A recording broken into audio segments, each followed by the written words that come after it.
శక్తి ఆకృతి ఆత్రిజాత పార్వతి తానువైన ప్రాణధవుని చెంతకు చేరుతున్నది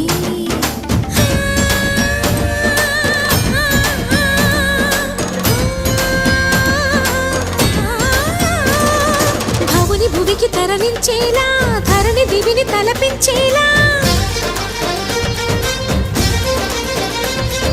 రసతరంగిణి లీలా ఎదిని నృత్య రతుని చేయగలిగే